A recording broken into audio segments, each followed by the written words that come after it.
আসসালামু আলাইকুম। সবাই কেমন আছেন? আশা করি সকলে ভালো আছেন। তো আজকে আমরা ইনভেস্টমেন্ট সাইটটা কিভাবে পরিচালনা করতে হয়, কন্ট্রোল করতে হয় সে সম্পর্কে জানবো। তো আপনারা কিন্তু আমাদের কাছ থেকে এরকম একটা ইনভেস্টমেন্ট সাইট অনেকে বানিয়ে নিয়েছেন বা বানিয়ে নিবেন। এটাকে কিভাবে কন্ট্রোল করবেন, চালাবেন সেটাই আমি আজকের এই ভিডিওতে দেখাবো আপনাদের। তো এই যে এটা হচ্ছে অ্যাডমিন প্যানেল, ঠিক আছে? এটা হচ্ছে অ্যাডমিন প্যানেল। কাস্টমার কিভাবে ডিপোজিট করবে এই সম্পর্কে জানাবো। কিভাবে ব্যালেন্স চেক করবে সেই সম্পর্কে জানাবো। বিস্তারিত জানাবো আরকি। তো ব্যালেন্স চেক করার নিয়ম হচ্ছে নিচে মেনু বারে ক্লিক করে এখান থেকে কিন্তু সবগুলা ব্যালেন্স এখান থেকে দেখা যাবে, ঠিক আছে? তো এখন আমরা যদি ডিপোজিট করি, দেখেন ডিপোজিট করলে এখানে আমার এই বিকাশ নাম্বার এখানে শো হইতেছে। তো এখন আমরা এই বিকাশ নাম্বারটা কোন জায়গায় গিয়ে বসাবো, হ্যাঁ? বিকাশ নাম্বারটা আমাদের বসাইতে হবে এই সেটিং অপশনে যাব। এরপর হচ্ছে এই যে ডিপোজিট অ্যাড্রেস এই অপশনটাতে ক্লিক করব। এরপর হচ্ছে এখানে আমরা বিকাশ নাম্বার, নগদ নাম্বার, রকেট নাম্বার, উপায় নাম্বার এই নাম্বারগুলো এখানে সেট করে দেব।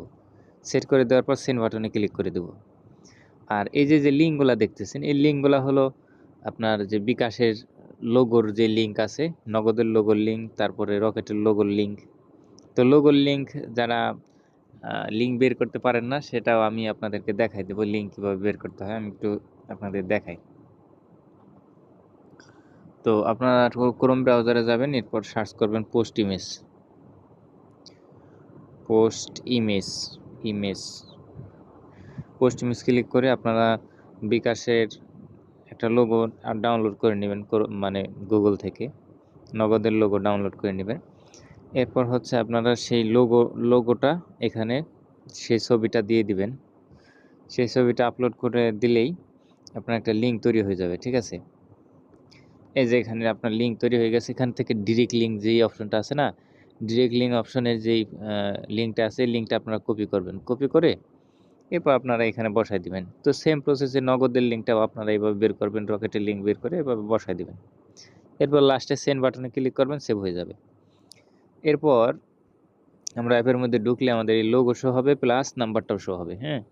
এরপর আপনার কাস্টমাররা নাম্বার কপি করে আপনাকে টাকা পাঠায় দিবে। এরপর হচ্ছে এখানে কোন নাম্বার থেকে টাকাটা পাঠাইছে সেই নাম্বারটা এবং কত টাকা পাঠাইছে সেটা অ্যামাউন্টটা লিখবে। তো আমি এখানে যদি লিখি নাম্বার থেকে, আমি যদি আমার নাম্বারটা এখানে লিখি, এরপর কত টাকা পাঠানো হয়েছে সেটা যদি এখানে লিখি 500 টাকা। এরপর রিকোয়েস্ট ডিপোজিট অপশন ক্লিক করলে কি লেখা আছে, দয়া করে 2-3 মিনিট অপেক্ষা করুন, এর মধ্যে টাকা অ্যাড হয়ে যাবে।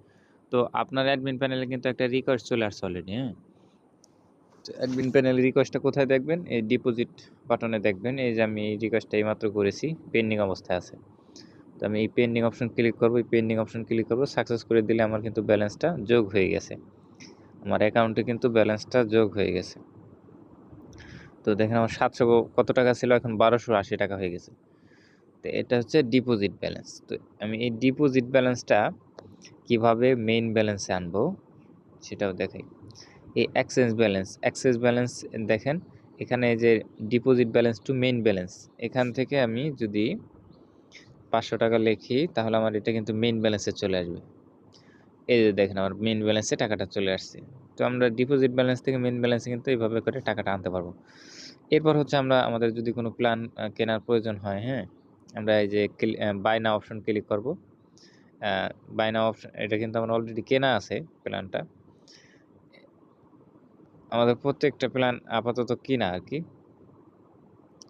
তো আপনাদের যাদের মানে প্ল্যান কিনবেন, পর্যাপ্ত পরিমাণ ব্যালেন্স রেখে হচ্ছে প্ল্যানটা কিনবেন, তাহলে কিনা হবে আরকি। এরপর ক্লেম অপশন ক্লিক করলে আপনার এরকম কিছু অ্যাড শো হবে আরকি।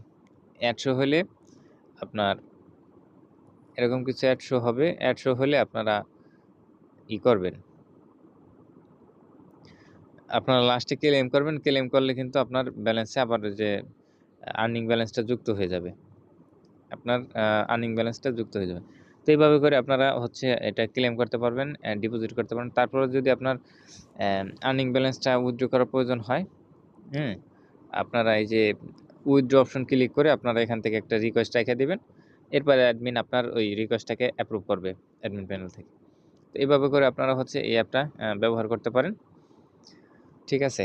আর অ্যাডমিন প্যানেলে ভিআইপি লেভেলগুলা কিভাবে আপনারা সেটআপ দিবেন সেটা আমি একটু দেখাই আপনাদের। তো এই যে এখানে হেল্পলাইন অপশনে টেলিগ্রাম লিঙ্ক থাকে সেগুলো আপনি এখানে অ্যাড করে দিতে পারেন আপনার সাথে যোগাযোগ করার যে কন্টাক্ট। এরপর আমাদের আরো অপশন কি রয়েছে দেখি। আমাদের এখানে হচ্ছে হোম নোটিশ একটা অপশন আছে, আপনারা এই হোম নোটিশটা এখানে অ্যাড করে দিতে পারেন, এখানে লিখে দিতে পারেন যা যা লিখবেন হোম নোটিশে সেটা শো করবে। তাছাড়া এখানে সাইন আপ বোনাস অপশনে আপনারা 5 টাকা 10 টাকা বোনাস বসায় দিতে পারেন, কেউ সাইন আপ করলে সেটা বোনাস পাবে আর কি। এরপরে আর কি আছে, এরপর ভিআইপি লেভেলগুলো কিভাবে সেটআপ দিবেন। এই ভিআইপি অপশন ক্লিক করবেন, ক্লিক করার পর আপনার একটা প্যাকেজ কয় টাকা দেয় কিনবে কাস্টমাররা সেই অ্যামাউন্টটা এখানে বসাই দেবেন। মনে করেন 500 টাকার একটা অ্যামাউন্ট, মানে 500 টাকার সাথে আপনি বোনাস দিবেন কত টাকা টোটাল আর্নিং দিবেন হচ্ছে মনে করেন 50 টাকা দিলেন। টোটাল আর্নিং মনে করেন 550 দিলাম। এরপর হচ্ছে টোটাল ডেজ, মানে আমি যদি 30 দিন সময় দিই 30 দিনে 18 টাকা কিন্তু সে ইনকাম করতেছে। সে তো আপনার কাছ থেকে মনে করেন 500 টাকা ইয়েটা কিনতেছে, এরপর আপনি উপরে যত দিবেন সেটা ওই 500 টাকার সাথে লিখে দিবেন। এই যে যেমন লিখে দিবেন 550, এই 50 টাকা হচ্ছে ওনার ইনকাম। তো এই যে 30 দিন সময় দিলাম, 30 দিনের মধ্যে কিন্তু এই যে 550 টাকা ভাগ করে দিনে 18 টাকা করে আপনি তাদেরকে দিতেছেন। এভাবে কিন্তু একটা হিসেব হয়ে যাবে। আপনি যদি 15 দিন টাইম দেন, 15 দিন টাইমের মধ্যে সে কিন্তু 36 টাকা করে দিনে পাবে। এরপর যদি আপনি 7 দিন টাইম দেন 78 টাকা করে পাবে দিনে। তো এভাবে করে কিন্তু আপনি হিসাবটা করতে পারেন। এরপর সেন্ড আপডেটে ক্লিক করলে আপনার ভিআইপি লেভেল 1 সেট আপ হয়ে যাবে। তারপরে ভিআইপি 2 সেম প্রসেসে আপনারা ভিআইপি 2 আপডেট করবেন। এভাবে মোট 5টা ভিআইপি আছে, আপনারা সেগুলো সেটিং করবেন। এবার নিচে একটা অপশন আছে চেঞ্জ পাসওয়ার্ড, আপনার অ্যাডমিন প্যানেল পাসওয়ার্ডটা এখান থেকে চেঞ্জ করতে পারবেন, যেকোনো 4 ডিজিট ব্যবহার করবেন সবসময়। আর যে কোনো সমস্যা হলে আমাদের সঙ্গে যোগাযোগ করবেন। ধন্যবাদ সবাইকে, আর আমাদের চ্যানেলটি সাবস্ক্রাইব করুন। আসসালামু আলাইকুম।